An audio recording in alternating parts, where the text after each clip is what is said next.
I'm very thankful as well for the very warm greeting yesterday and today here. And really, you made me feel like at home here in only one day or less than one day. So thank you so much. Thank to Stjepan, to Valentino. So it's really amazing to be here. So I wanted to talk about one very specific topic about the phenomenon of Byzantine Thomism in the 14th and 15th century. It's a very interesting topic to me. I was working on it quite a lot, but I decided to talk about something completely different, completely remote to this historical approach and framework which would be expected for such a conference.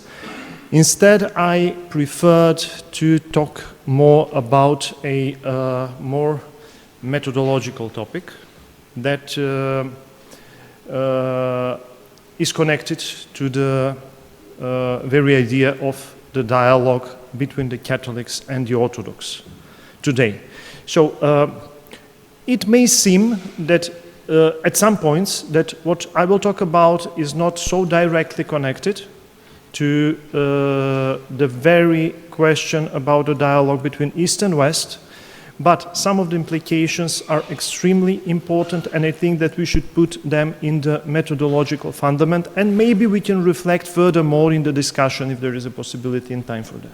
So, I will begin this presentation by discussing a historical figure which I don't expect to be very popular in Croatia, and isn't popular in Macedonia either, so please don't feel uncomfortable about that. Specifically, I'm referring to one of the last Byzantine emperors, Manuel II Palaeologos. So he reigned at the very end of the 14th and the beginning of the 15th century. And apart from the numerous significant episodes in his political career, there is a minor text he wrote mentioned in an influential study by Anastasios Yanulatos, a former professor of history of religions at the University of Athens, and now still the Archbishop of the Orthodox Church in Albania. An amazing Orthodox theologian. Now he is 94 years old, and he's still in a very good shape as much as I know. So, the study is titled Byzantine and Contemporary Greek Orthodox Approaches to Islam. Published for the first time in English in the Journal for Ecumenical Studies 28 years ago, in 1996. In this study, the author endeavors to introduce the inclusivist interreligious model in Orthodox Christian theology and demonstrate that this approach is rooted in Orthodox tradition. Contemporary philosophy of religion delineates three possible interreligious positions, as we know. So it is the, just for short, religious exclusivism, asserting that one's own faith is true, then religious inclusivism, holding that one's faith possesses the fullness of truth and others contain traces in some respect of it, and religious pluralism, asserting that all religions are equally true or false. You may notice that the second position, the religious inclusivism, aligns with the official stance of the Roman Catholic Church since the Second Vatican Council. Archbishop Yanulatos endeavors to apply this model to the Orthodox context, claiming that there is a certain historical evolution in Eastern Orthodoxy's relation to different religions, and that the contemporary notion of interreligious dialogue represents the highest form of interreligious communication. As a self-evident example of this approach, he mentions exactly Manuel II Palaeologos. He refers to his infamous writing titled 26 Dialogues with an Educated Persian, as an instance of, I quote, moderate criticism and objective evaluation of Islam, and describes its author as sincerely interested in engaging in a genuine and serious dialogue.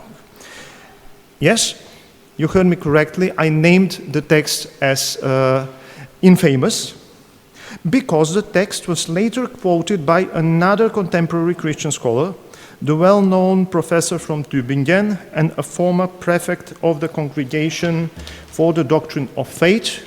The previous old name of the congregation is more popular in history, Joseph Aloysius Ratzinger, alias Pope Benedict XVI. Maybe some of you remember his Regensburg lecture in 2006 and the complete chaos that followed it, namely the violent Islamic riots worldwide, including Western Europe.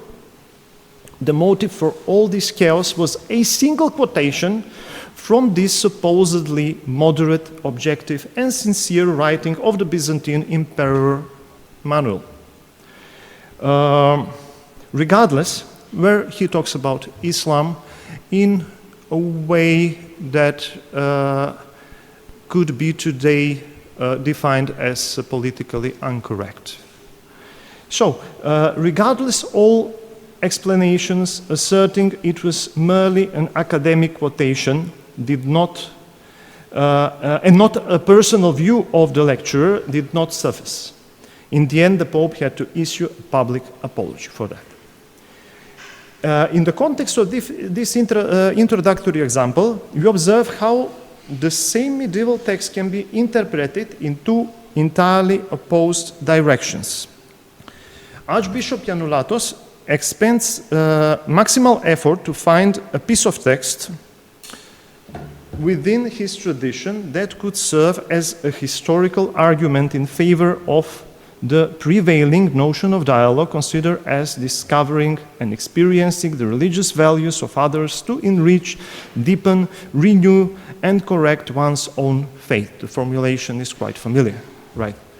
So, beside Manuel II Paleologos, he quotes other great Byzantine names such as Gregory Palamas and Gennadios Scholarios, insisting that in the last century of Byzantium, the Byzantines developed an interest and disposition to dialogue with the Muslims.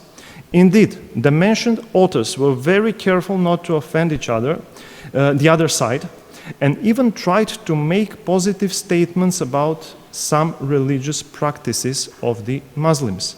However, it's a fact that Palamas wrote his treatises on Islam during his captivity in Asia Minor. The Turks asked ransom money for him and got it 2 years later. And Gennadios himself was the first Greek patriarch after the fall of Constantinople, appointed directly by the Ottoman Sultan. In one word, there were absolutely no intrinsic religious motives for interreligious dialogue in the examples provided. On the contrary, the dialogue was merely a result of historical necessity and the unfortunate situation the Byzantines found themselves in. The claim about the seriousness of the late Byzantine Christian-Islamic dialogue seems to be founded only upon the decrease and loss of their political and social power. So we will come back to this point a bit later on. The medieval encounters between Byzantine Christianity and Islam were very little in common, have very little in common with the concept of dialogue dominant today. However, this doesn't mean that people of different religions couldn't live alongside one another. At the same time, when in the western part of the continent was torn by the brutal religious wars between the Catholics and the Protestants, the oriental urban centers in the Ottoman Empire were inhabited by people from numerous religions and cultures. Religious affiliation was openly expressed through the very appearance of the people, for example, through different types of clothing, etc. The Sephardic Jews, for example, who fled from Spain in 1492, found their new home in the Ottoman province of Macedonia, where they had the right to settle in urban areas and preserve their religion, language, culture until the Second World War. However, there was one basic presupposition of this Oriental multiculturalist model, one principle that regulated the relationship between the different religions in the public sphere, namely the silence about the inner and spiritual aspect of the other, served to guarantee the communication, cohabitation, and tolerance in everyday life. Every attempt to explicitly dialogue about the religious beliefs of the others was perceived as a violent attempt to intrude into the inner and sacred space of the community. It was not the dialogue, but exactly its opposite that was the foundation upon which the Oriental interreligious model has been built.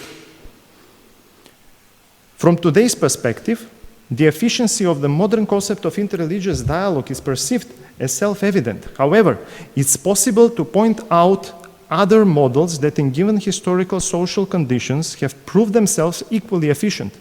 The Oriental dialogue of silence, as I would call it, was conditioned by the specific social reality given in the given time and society. In the same way as the contemporary notion of interreligious dialogue was formed within the social conditions of our time. In this respect, it seems somewhat pretentious to speak about an evolution of the dialogue. Rather, we can speak about one permanent dependency of dialogizing models on historico-political, cultural, and social circumstances.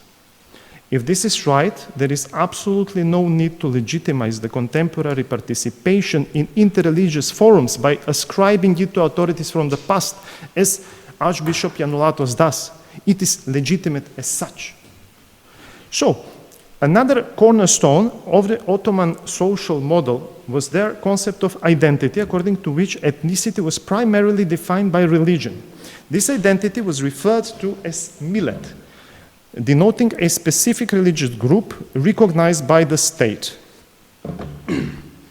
The leader of each religious group, known as milletbashi, had both spiritual and secular authority over his community. Every milletbashi was directly accountable to the Sultan, who had the authority to appoint or replace them. In parallel with this hierarchy of power within the Ottoman state, religions were also ranked hierarchically among themselves. At the pinnacle of this hierarchy was Islam, being the religion of the dominant Turkish millet and the Sultan himself. For example, the conversion from Islam to any other religion was strictly forbidden and illegal, a restriction not applicable in opposite situations. The previously mentioned late Byzantine authors were indeed examples of the phase during which the transition of power took place. It concluded with Gennadius and his brief work, Exposition of Orthodox Faith, which he handed over to Sultan Mehmed II the Conqueror. The writing, this is the 15th century, the writing was anything but an illustration of dialogue between the Patriarch and the Sultan. Instead, it was a simple legal document necessary to register the Orthodox Christians among the millets of the empire. In short, no continuity can be established between what Gennadios did then and what we are doing today. However, if we insist on describing the mentioned authors as forerunners of modern interreligious dialogue, we can say so. Yet, this should not be interpreted in the sense of an evolution of the dialogue from primitive to more perfect form, from ignorance about Islam to its understanding, or from prejudices to a genuine evaluation of the religion of the other. Instead, it should be understood in the context of two historical modes of behavior of the Orthodox in a position of powerlessness. In the first mode, the position of power has been captured by the opposing religion, while in the second, contemporary mode, both dialogizing religion find themselves in a position of powerlessness in relation to the consumerist secularism which holds the dominant position now. So why do I talk all these things? Yesterday we had a little discussion with Valentino and Stjepan. They asked me, do you consider the dialogue with the Catholics as interreligious dialogue? Isn't that interconfessional dialogue? So, it is interconfessional dialogue. But in order to understand the position in which we are now, we have to go through this Turkish period and to come to the period now. We cannot just jump from the medieval mentality and the medieval discussions, jump directly into the contemporary. Because we simply miss at least 5 centuries of time that formed the mentality, especially of the Orthodox Christian cultures or culture. Now, the current condition, I'm all the time afraid that I won't have time. Yes, I have some 5 minutes left. Sorry? I'm measuring my time here. Sorry? The current condition, however, possesses an essential specificity that sets it apart from previous examples, where one religion explicitly held the dominant position and the others were subordinated. The religion that embraces the secular model of interreligious communication, i.e. opts for religious pluralism, or at least inclusivism, and condemns exclusivism as a priori wrong, itself gains a higher position of power in relation to those religions and religious movements that explicitly or implicitly do not accept such a model. In other words, religions and confessions establish their relative social power based on the degree of their communion with the secular consumerist concept of interreligiosity. Religions that present themselves and open to other participants in the contemporary market of religions and highlight their understanding for them, secure a higher position of power in relation to others. Specifically, such rhetoric serves as a guarantee for the superior or paternalistic protective role of those who practice it. For the elaboration of such a thesis, it would be useful to turn to the critique of ideology by another contemporary author in the field of philosophy, that is Slavoj Žižek, who may be very interesting in this field. So, his concept of inherent transgression, which plays a formative role in shaping various ideological systems. One ideology, he says, functions precisely when an individual thinks that he is not entirely absorbed by it, that he can maintain a certain distance, that he is not part of the machine. Not identification with ideology is, in fact, a condition for its unhindered functioning. Žižek's thesis asserts that each ideology typically possesses an element that is not entirely ideological, that each ideology has one trans-ideological core, and it is precisely this core that enables the functioning of the respective ideology. In the context of our discussion, as an illustration of the presented thesis, one can point to the interreligious policy of the Catholic Church after the Second Vatican Council. Please don't get scandalized. At the finish, I will try to resolve this. So, on the one hand, this policy emphasizes its understanding and openness to other religions, and also to other ideological systems and moral practices, some of which are incompatible with the basic of Christian ethics and morality. On the other hand, it does not renounce its superior position in relation to them. It has a superior position as a religion that contains the fullness of God's revelation and presence in the world. We may trace the same intuition in the discourse of Archbishop Janulatus. The tension between the thesis of pluralism and the antithesis of exclusivism is inherent to the inclusivist model, preventing complete identification with either extreme position. Exactly through this example, it can be noticed that the presented extreme position represent two sides of the same ideological matrix. The exclusivism as an inherent transgression of pluralism, and the pluralism as inherent transgression of exclusivism are not abolished in inclusivism, but they function in parallel, as if they don't contradict each other at all. Any critique of inclusivism that attributes internal contradictions to it actually overlooks the fact that the thesis and its apparent antithesis constitute the mechanism enabling the unhindered functioning of the respective ideological religious system. So I don't believe that the fathers and the delegates of the Second Vaticanum had something like this in mind. Not at all. We had great names. There were Henry de Lubac, there was Joseph Ratzinger, Yves Congar, etc. But this is the way the respective concepts function within our postmodern habitus and way of thinking. So it's not only the idea how what is given, but how we interpret it. I think the time is out, isn't it? I will just try to conclude very shortly. If Christianity wishes to remain faithful to its evangelical and patristic roots, it must diverge from the logic of power and authority.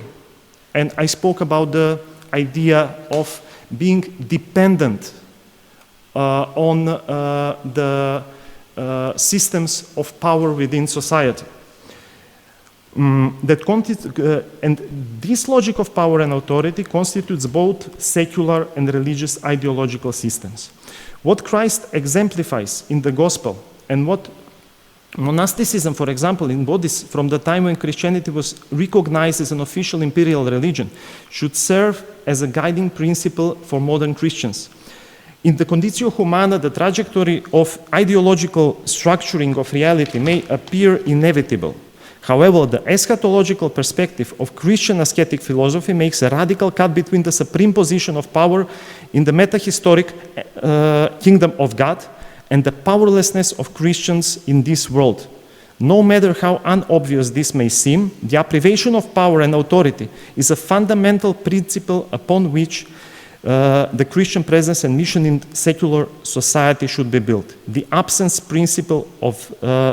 ascetic principle of death and resurrection can function as a tool for deconstructing existing hierarchies of power and as the starting point of one Christian ideology critique, including adequate response to postmodern questions we face today. I'm very sorry for, I heard myself that this is quite confusing, and it was like that because I was just trying to run through the whole text. I hope that I will have the chance in the discussion to give the answers about what I talked about. Sorry, and thank you.